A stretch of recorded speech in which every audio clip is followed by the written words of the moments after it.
After a 14-hour hospital shift, all I wanted was peace. But instead of my quiet backyard, I found flower petals, candles, and strangers swimming in my pool. In the center of it all, Karen, the HOA president, from another neighborhood, hosting a surprise proposal. She thought she could get away with trespassing. What she didn't know was, I had a crocodile. After 14 hours in the ER.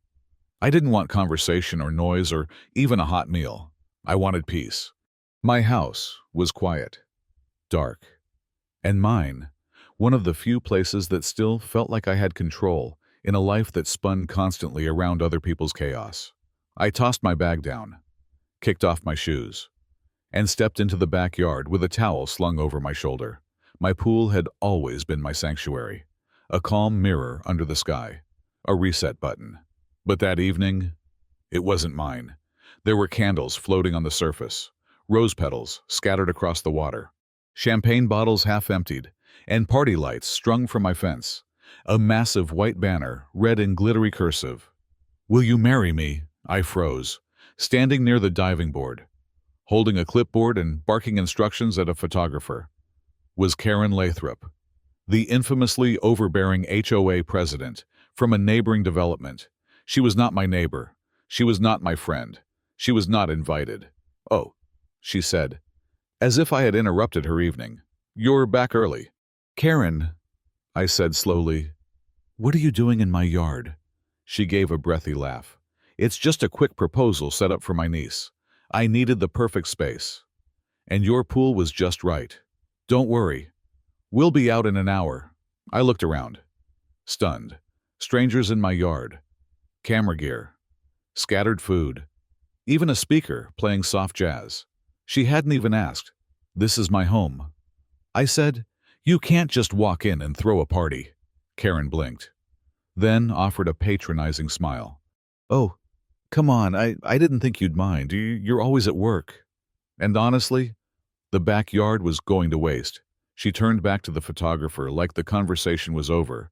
But for me, it had just begun. I told her firmly but calmly that she had no permission to be there, that this was trespassing, and she needed to leave immediately. She waved it off, treating me like I was the unreasonable one. I wasn't going to argue. I walked back inside, locked the door behind me, and made a call. The police came.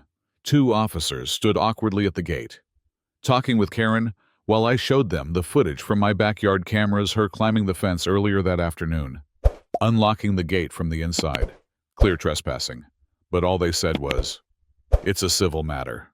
Karen smirked behind them like she'd already won. "I suggest you contact your HOA." One of the officers offered, unaware that Karen didn't even belong to mine. I nodded. "Sure," I said, already thinking 5 steps ahead. I watched from inside as Karen's guests arrived. Music played. The couple posed near my pool. Karen toasted champagne like she was the host of a reality show. It was surreal and infuriating. Then I remembered the box in my garage.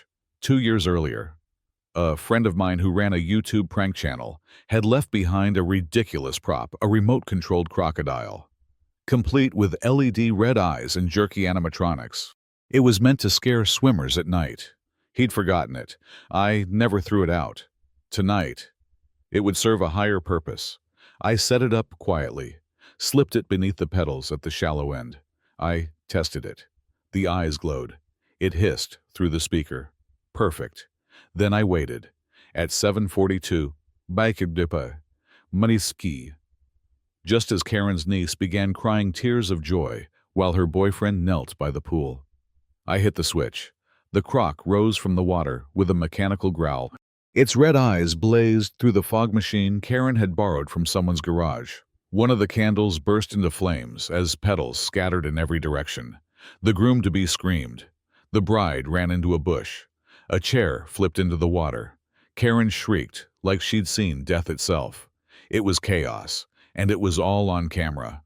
Karen tried to recover, but the damage was done. Her niece left crying. The guests scattered. Karen called the police again. This time, screaming about harassment with a dangerous animal. I calmly opened the door. "It's a toy," I said, showing them the remote. Also, still my pool. Again. They shrugged. No charges. Just awkward apologies. The next morning, Karen posted on Facebook, claiming I had ruined a beautiful family moment and was hostile to community spirit. She added photos of her scratched niece and a champagne-soaked camera bag. What she didn't expect was my video. I uploaded a full edit from the moment she trespassed to the croc chaos. The video went viral across the local scene, shared by neighbors, tagged by teens, memed by parents. My inbox exploded with thank yous and laughing emojis. More importantly, I took that footage and brought it to the HOA board. I called a meeting, not just mine but hers. Turns out, Karen had a history, using her title to bully homeowners, pushing through fines without votes, threatening to have yards rezoned. Once the footage circulated and enough complaints landed, the board had no choice. Karen was removed as HOA president that same week. Her power gone, her reputation shot. To commemorate the moment, I installed a new addition to my yard, a lifeguard tower labeled Croc Watch HQ, with the robotic crocodile proudly stationed below.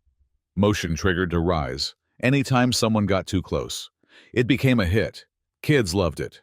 The local paper ran a story Doctor defends home with Robotic Croc. Karen never apologized. She avoided me for months. But her days of entitlement were over. Now, I swim in peace. No petals, no candles, just the occasional chuckle when the croc rises for a curious squirrel or neighbor kid. And sometimes, when the day gets hard and the hospital noise echoes in my head, I step outside and stare at that still, perfect pool. Because that backyard is more than property. It's a boundary. And now, it's protected by something far more satisfying than a fence.